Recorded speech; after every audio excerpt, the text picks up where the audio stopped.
So, hello. This week on this episode of More of This, we're speaking with April Hudson of Hudson Avenue Designs. How are you? Yes, I'm wonderful. How are you? I'm fine. So, let's go ahead and get started. Tell us Okay. a little bit about your business and how you started. Okay. I am the creative director for Hudson Avenue Designs, where we help other brands and businesses establish online presence with graphics and web design or any other marketing material they may need to kind of launch or stay consistent as far as being out there now. I am a COVID business, COVID baby business, however they say it nowadays. And how it came about is that I really don't know how it came about. I've always done designs for family and friends on the side. In the previous years, I've always kind of had an eye for things, and I've done those things well. And they was like, "Hey, you should do this as a business." I was like, "Yeah, nah." I was working in corporate for 5 years, and when I was terminated, it's kind of like, "Oh, okay, let's just see how it goes." And what was funny is that right when I was terminated, like 30 days prior to me losing my job, I had woke up in the middle of the night and I had like this idea of Hudson Avenue. I did my own logo. I looked at it, I said, "Oh, this cute," and went right back to sleep. Didn't think nothing else of it. And then now thinking on it, I feel like, okay, God was trying to prepare me for what was happening as far as transition.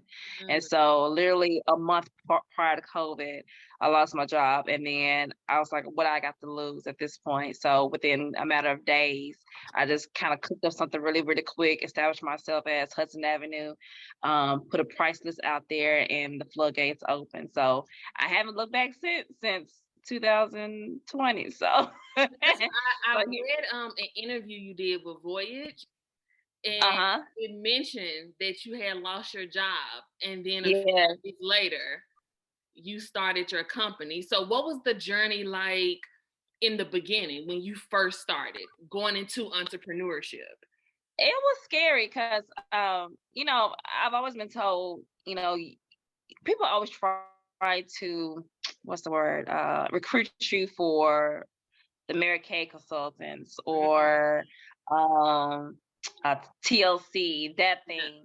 And I've always had like a way of reaching out to people, inspiring people. So they're like, "Well, you'd be a great candidate for this business, that business." I'm like, that's just not my lane. Yeah. And so I didn't have enough faith in myself to think I'd be able to pull off entrepreneurship. 'Cause I knew that was totally contingent upon you as far as how your business runs, how Mhm. you get your income, all that. So I didn't think I was disciplined enough to kind of just really stay on a straight and narrow and helping, do the things that I would normally get from a corporate or any, working for someone else. Mhm. And so starting off with entrepreneur, like I said, I feel like God pushed me. He didn't just like, "Oh, okay, I got my knee skin." I was like, "Okay, here we are." And I was focused on so much because I have my family. I have three little ones, 3, 4, and 5. And Mm. so I had them in mind. I knew for a fact that I didn't want to go back into the corporate world. I definitely didn't want to do what was the norm as far as Memphis, go down there to job talent or warehouse jobs. Didn't want to do anything like that. So I was like, let me just use my gifts. I've always heard, God will God will make room for your gifts, or Right. however it goes. And so I was like, okay, let me just see how this go. And so I did it. It was, although I got a lot of attraction, I got a lot of attention. But I want to say with the first 30 days, it was a slow build. Mm.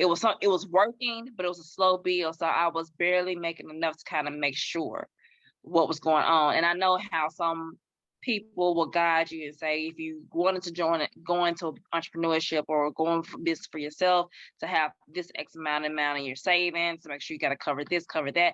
I didn't have any of that.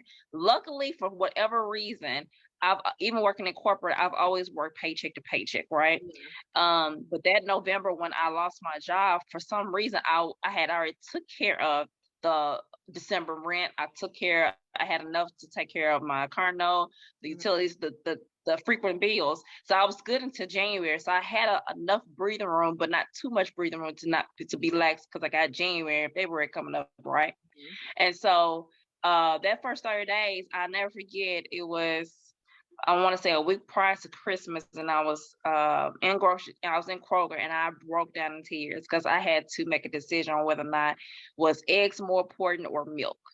Mm. And I called my friend. I was like, and she was like, "Ava, just calm down. God has you right where you are, right where you need it. It's going to work. Just focus on what it is. God's gonna take care of you." She inspired me. She uplifted me in that moment. But as soon as that I had that moment with God, I said, "God, I'm gonna trust you. I'm just gonna keep doing my part. I'm gonna trust you." And when I did that, then that's when things took off.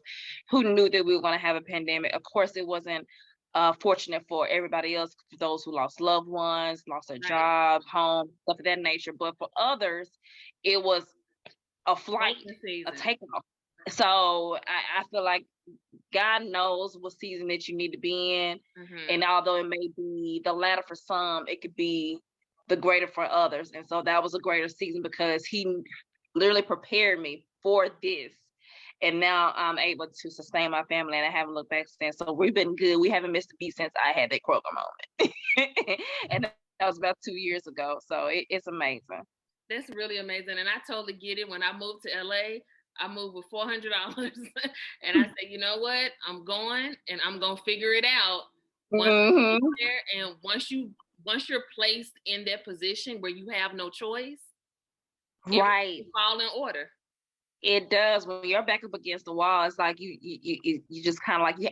I remember, my mom, their group, they're coming. It's like, you just got to do what you got to do. You got to hustle. You got to you got to work Kroger, FedEx. Everybody want to clean the FedEx. I was like, nah, I'm not gonna do that. So I had to literally shut out everybody. I had to get to myself. I had to stay focused on what I heard God said in that moment, like, do this and I will take care of you. Because everybody was trying to get me to do everything else just to make sure I was fine. And I understood that and I appreciate it, but I had to really hunker down and just really close everybody out. Anybody who wasn't helping me get to where I was trying to go and helping me solidify my business, make sure I had the proper protocols in place, the policies in place.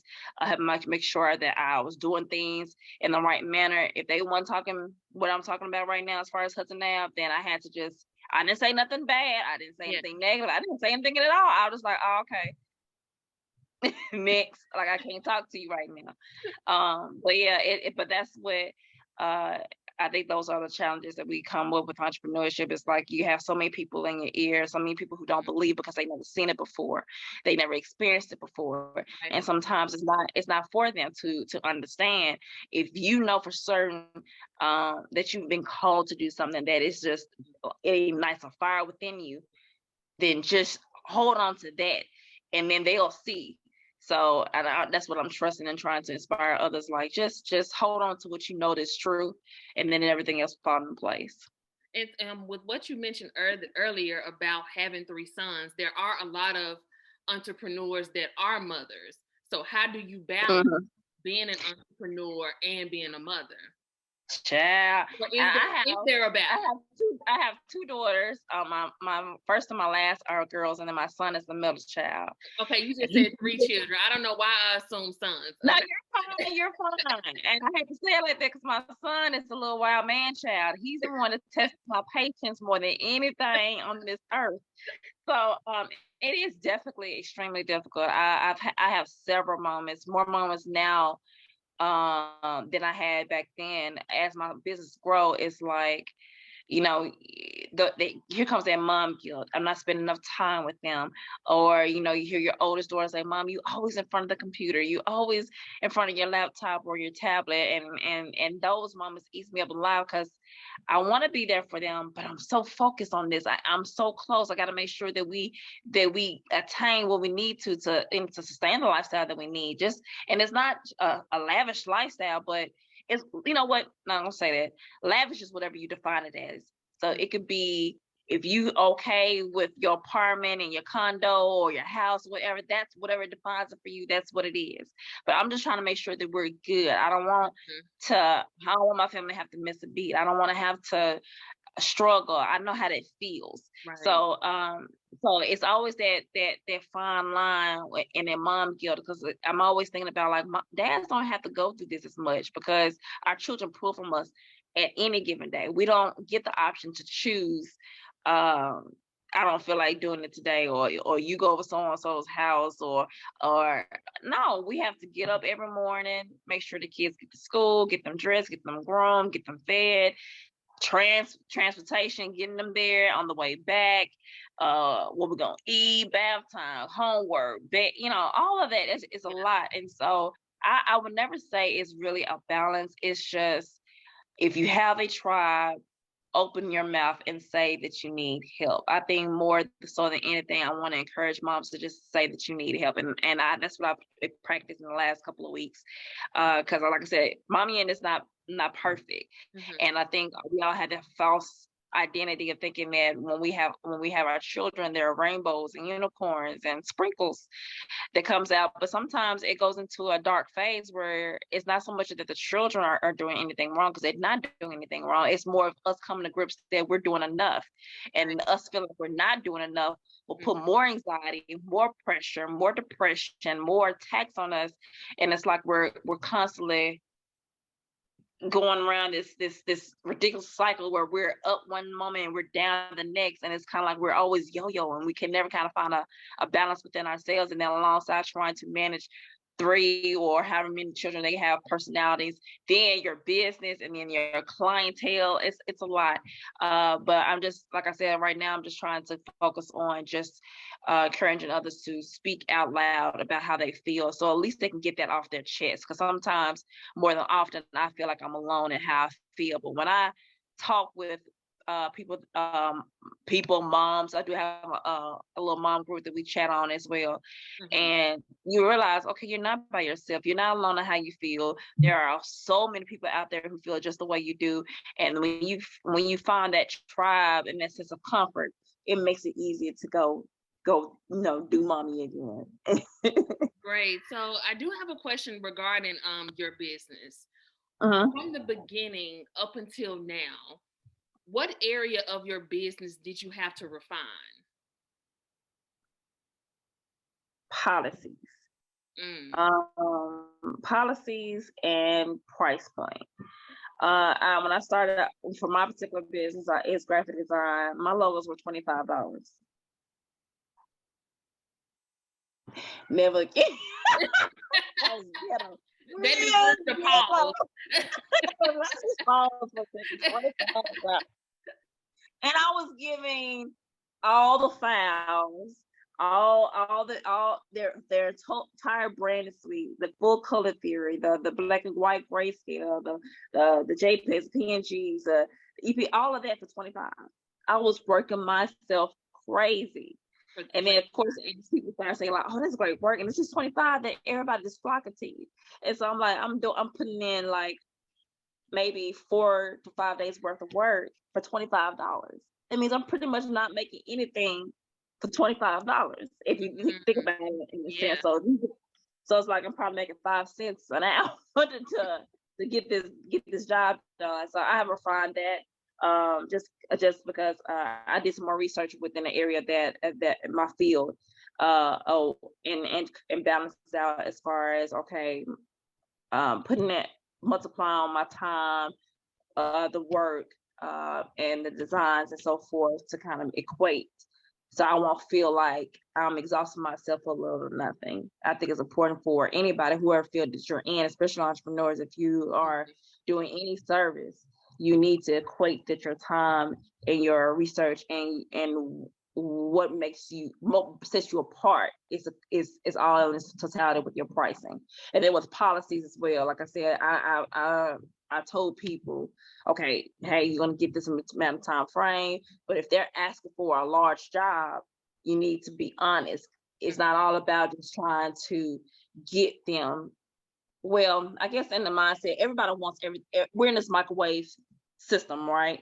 where everybody wants everything instantly. And so that becomes a competition when you have other people in your field, they're able to provide this, that, and third. Well, they may not have as large a clientele as you, or they may not be able to provide as much as that you're providing. You don't know. So stop trying to run your business as a 7-Eleven and run your business more on a corporate scale, and be open and honest as far as what you can do, what it's going to take for you to do it, so everybody's level of expectations on the same page. But trying to beat the crowd or to compete, whenever you find yourself trying to compete with something, you're going to run yourself out of line and out of the circuit of how you want to run your business. And so at that time, starting off, I didn't know better. Now I know better. So yeah, So with you mentioning it was taken at the time 4 to 5 days, which I'm pretty sure clients probably don't know all of the work that goes into it. What is something that you would like your current or potential clients to know before contacting you, or even during the process? It's not so much what I want them to know, but to be open to understand. Okay. Because a lot of them try to equate you with someone else. And then they got to understand all designers are not the same. A lot of those who are designers, they're what they specialize in may not be what I specialize in. Everybody's process is different. What I try to tell my clients when I get them on the phone is that I like to do research. When I don't like for someone to just to punch in some notes or whatever and just place an order. I'm going to follow up with a call so I can get you on the phone, so I can kind of tap inside your brain to find out what is it that you're really aiming for. Is this just a side business for you? Is this something that you're really trying to grow as a brand, as an official business for yourself? I'm trying to just tap into those things. And then I like to do a little stalking. I like to go search through your Facebook page just to try to pick up some traits about who you are, what you want your business to be, so I can combine both those worlds and present something to you that you couldn't really articulate to me at first. But now I'm inside your head. We didn't had a conversation. Now I can kind of be a part of your vision and make sure that you have a finished product that you're satisfied with. So I like to do research that way, because a lot of businesses are starting to emulate one another, so it's kind of hard to separate them. So with that being said, I need to make sure that if you have a business that's similar to somebody else's name and color scheme, how can I break it up where it doesn't look like the same thing, and so forth. So it takes research to do that part. Then of course to put some key factors in your vision along with what will make sense for marketing, for you to grow, to kind of have a timeless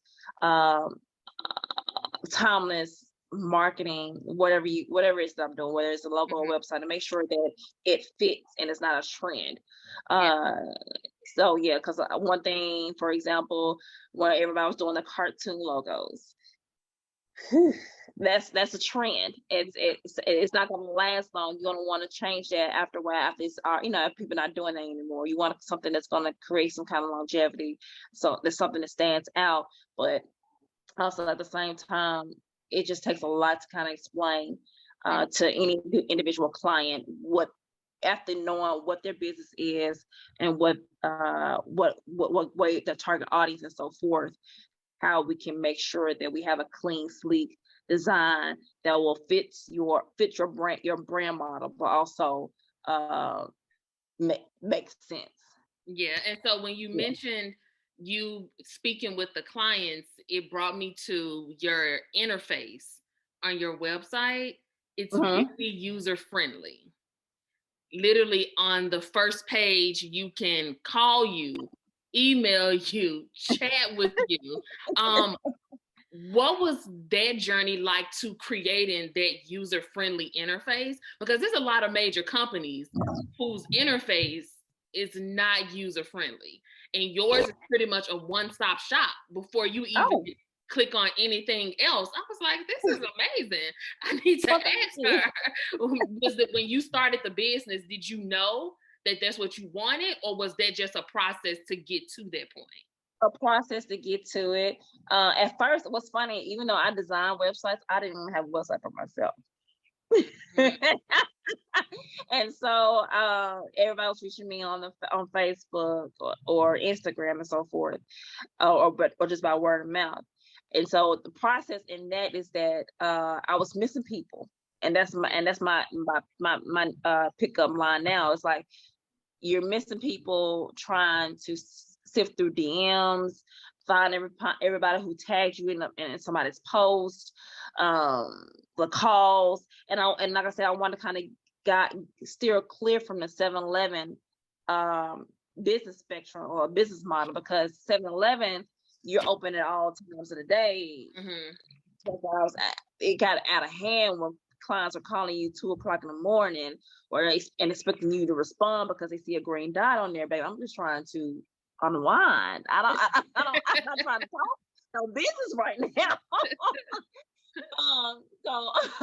So yeah, the process is just me finding out how I want my clients to reach me, and like I said, that's my pitch now, that you want big clients to be able to do business with you 24/7 by you having an online, having a website, so that way you don't have to be bothered by, or not being bothered by, but just worried that you're going to miss somebody in the sauce from not answering a DM or not answering a comment or any of those things that we find on social media.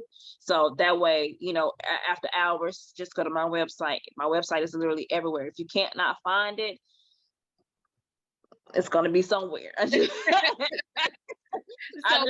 with all of the challenges that being an entrepreneur can present, what keeps you inspired or keeps you motivated to even keep going? Because of course, every day isn't a good day. So on those days, what keeps you motivated? What keeps me motivated is my faith. When I look back on how far we've come, and like you said, every day is not a good day. Every client is always not a good client. But I've always felt like God gave me a gift, and so I have to do right by that gift. So I'm always going to find a way to give excellent customer service, even when I feel like I'm done wrong. I'm going to always find a way to put my customers first, and just try to have a pleasant experience. I don't do the Facebook and social media rants when a client does something that I might not be pleased with, or if I see somebody else doing something I'm not be pleased with. I'm always mindful of what I think about my business, what I think about others, what I think about my clients, because they will come out at some point. If what they say, the small fox, it's always a small fox to kill the vine.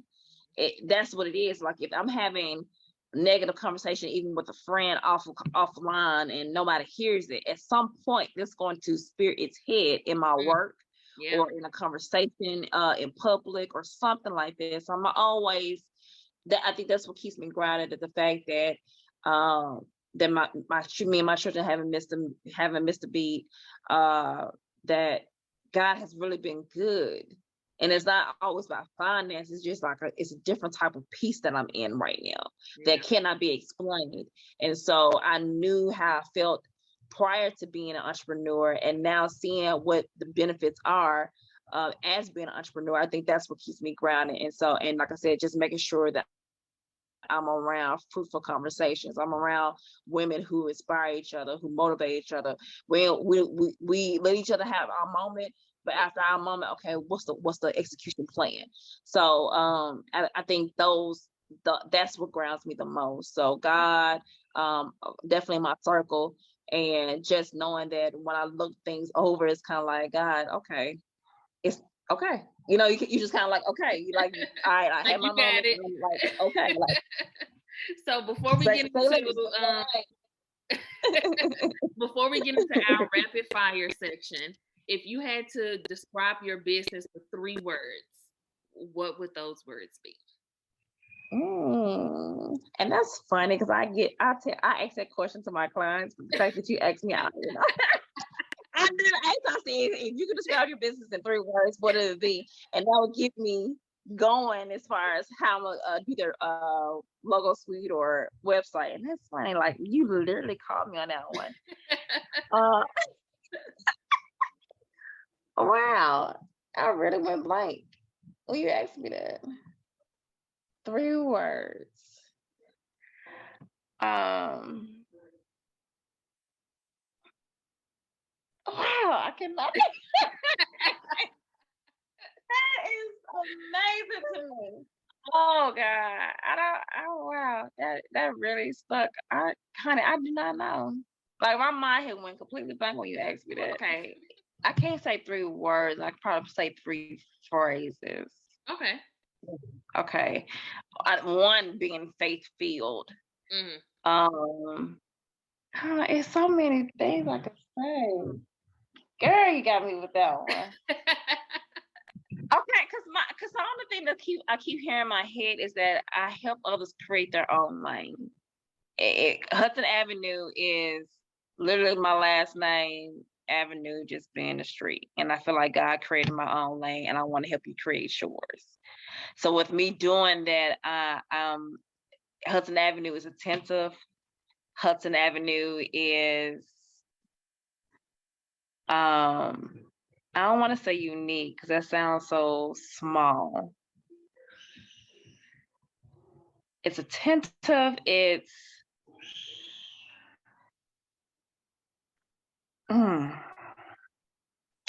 inspiring and ambiguous. That's it. I know ambiguous kind of came out, but the thing is, one thing I always get complimented on. Not stand out, but it's like you're your own. Huh? You're your own business. Like you've differentiated yourself from the other ones. Because like I stated, when I went to your website, I was like, I go to a lot of websites, daily. And I don't think I've ever been to one that was a one-stop shop like yours. So well, thank you. And like I said, it was literally just trial and error. And like if something happened with a client and I wasn't pleased with it, I'm like, okay, let me figure out how to fix this, and I'll add another option, or I'll take away an option. I was like, well, there's not enough verbiage here. Less verbiage there, or okay, this is how I want you to communicate with me. So we're gonna do a quick game of rapid fire. Just 3 quick questions. Martin or Fresh Prince of Bel-Air?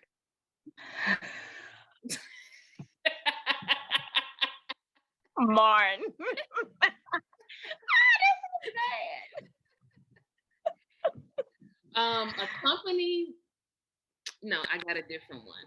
Who inspires you?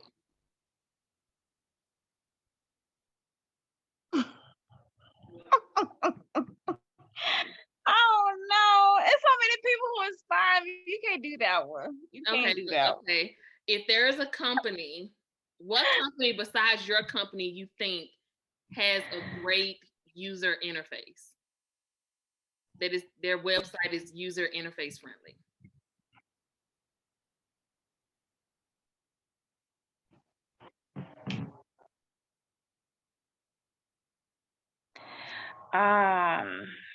Company that is user interface friendly.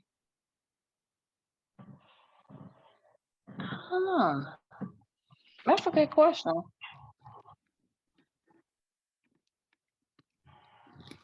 Okay, let's go back to the Inspire one then. Now, the first person that came to mind who inspires me is my pastor, Terrell Monter. Okay, cool. So thank you for talking, with us today. Let us know where we can find you online. Okay. You can find me at www.HudsonAvenueDesigns.com. That's AVE Designs.com. And you can also reach me on Facebook and Instagram, Hudson Avenue Designs. Everything is pretty much straight to the point, same name. And just reach out to me if you need any branding work or any marketing materials. I'm really big on helping clients now establish an online presence with a website. Websites are extremely important right now, especially now that Facebook is maybe changing into Meta. If we ever go offline like we did last year, you remember that one time? Yeah. If we ever do that again, literally everything that you probably possibly built on your Facebook business page or even on your personal page is gone. So you need to already have an automatic backup to go ahead and have something in place. So if that happens on any other social media outlet, then you already have a home to host your business and everybody be able to still reach you where you want to be. So yes, if you need a website, please hit me up, HudsonAveDesigns.com. Amazing. Thank you.